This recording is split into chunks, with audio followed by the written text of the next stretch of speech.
क्या? देखिए, एक व्यक्ति 10 किलोमीटर की दूरी 5 किलोमीटर पर आवर, ठीक है, मतलब जो 10 किलोमीटर की जो दूरी है वो तो तय करता है 5 किलोमीटर पर आवर की स्पीड से।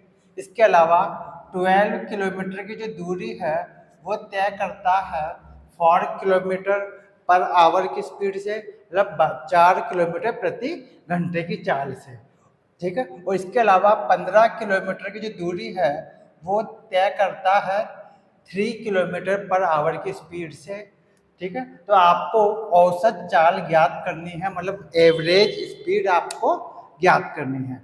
जैसा कि मैंने आपको अभी फार्मूला बताया था, औसत चाल का फार्मूला क्या होता है भाई?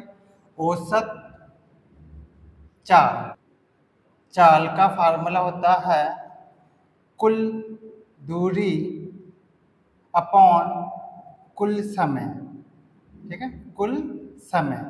ये औसत चाल का फार्मूला होता है, मतलब एवरेज स्पीड का फार्मूला होता है। हम यहाँ भी इसी फार्मूले को काम में लेंगे, ठीक है। लेकिन समस्या ये है कि आपको यहाँ पे समय तो ज्ञात है ही नहीं। आपको समय दे रखा क्या? यहाँ पर समय नहीं दिया हुआ, आपको एक दूरी दे रखी है और एक आपको उसकी चाल दे रखी है। तो हम पहले यहाँ पर समय ज्ञात करेंगे, क्योंकि हमारे औसत चाल वाले फार्मूले में कुल समय आता है नीचे, तो हमें समय ज्ञात करना होगा।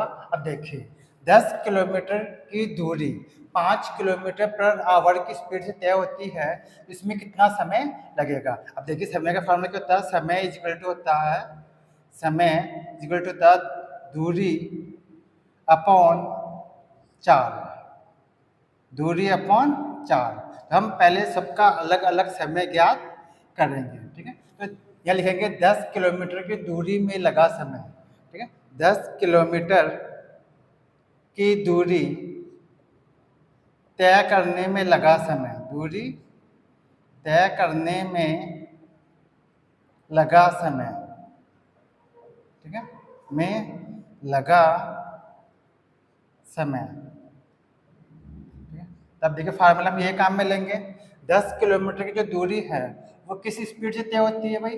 5 किलोमीटर पर आवर की स्पीड से, 5 किलोमीटर प्रति घंटे की स्पीड से। ये जो 5 किलोमीटर प्रति घंटा है ये किसकी चाल है? इस 10 किलोमीटर वाली दूरी की चाल है, ठीक है। तो यहाँ पे दूरी हम काम में लेंगे 10 अपॉन इसकी चाल। 10 किलोमीटर की दूरी है, किस स्पीड से तय होती है? 5 किलोमीटर पर आवर की स्पीड से, 10 अपॉन 5 यह हो गया।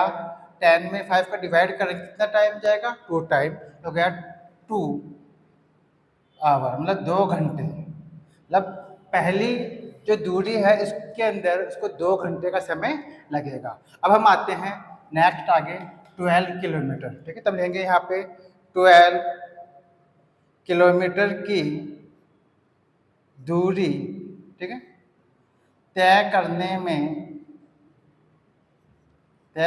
में लगा समय। इसमें कितना समय लगेगा भाई?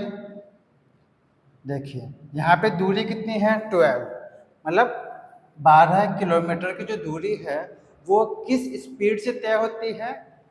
4 किलोमीटर पर आवर, मतलब 4 किलोमीटर प्रति घंटे की स्पीड से तय होती है। तो यहाँ पे कितना समय लगेगा? 12 अपॉन 4 यानी 3 आवर, मतलब 3 घंटे।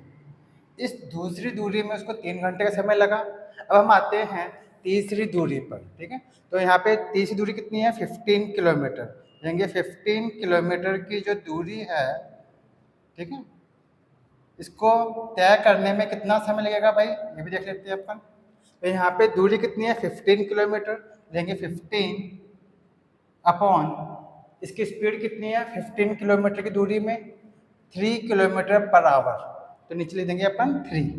15 अपॉन 3 क्या हो गया? 5 घंटे, यानी 5 आवर्स, 5 घंटे, ठीक है। ये आपने समय ज्ञात कर लिया। इस 10 किलोमीटर की दूरी में उसको 2 घंटे लगेंगे और 12 किलोमीटर की जो दूरी है उसमें उसको 3 घंटे का समय लगेगा, और जो 15 किलोमीटर की जो दूरी है उसमें उसको 5 घंटे का समय लगेगा। हमने इन तीनों दूरियों में लगने वाला समय ज्ञात कर लिया। अब आपके पास में देखिए कुल दूरी भी है 10 किलोमीटर, 12 किलोमीटर और 15 किलोमीटर, तीनों को हम ऐड कर लेंगे तो कुल दूरी आपको ज्ञात हो जाएगी।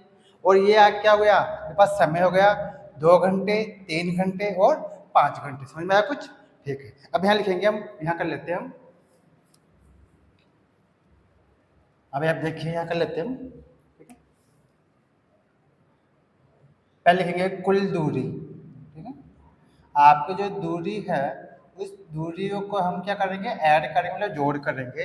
आपकी दूरी है 10 किलोमीटर, 10 किलोमीटर, 12 और 15, ठीक है। लिखेंगे कुल दूरी आपके पास हो गई 10 प्लस 12 प्लस 15, ऐड करने पे आपकी कितना आ जाएगी 37 किलोमीटर, ठीक है। ये आपके पास आ गई कुल दूरी।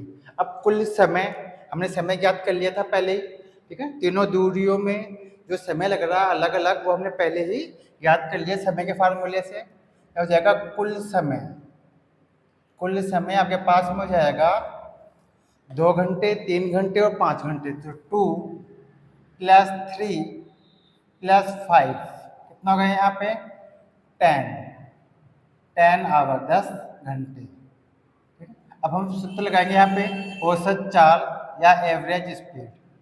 औसत चाल का फार्मूला क्या होता है भाई, कुल दूरी अपॉन कुल समय, ठीक है। कुल दूरी अपॉन कुल समय, तो आपकी औसत चाल हो जाएगी।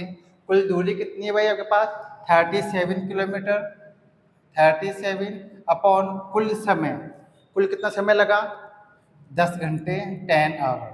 यहाँ पे आप डिवाइड करेंगे तो जाएगा 3 से ही 7 अपॉन 10 किलोमीटर पर आवर, ठीक है। किलोमीटर प्रति घंटा, ये आपके औसत चाल हो गई, ठीक है स्टूडेंट्स। तो कहने का अर्थ ये हुआ कि जब कभी आपको औसत चाल ज्ञात करनी हो और दूरी अलग अलग दे रखी हो, तब हम यही फार्मूला काम में लेते हैं। ऊपर कुल दूरी, नीचे कुल समय का हम डिवाइड कर देते हैं, ठीक है स्टूडेंट्स। नेक्स्ट क्लास में फिर मिलेंगे इसी टॉपिक को आगे बढ़ाते हुए। तब तक नमस्कार।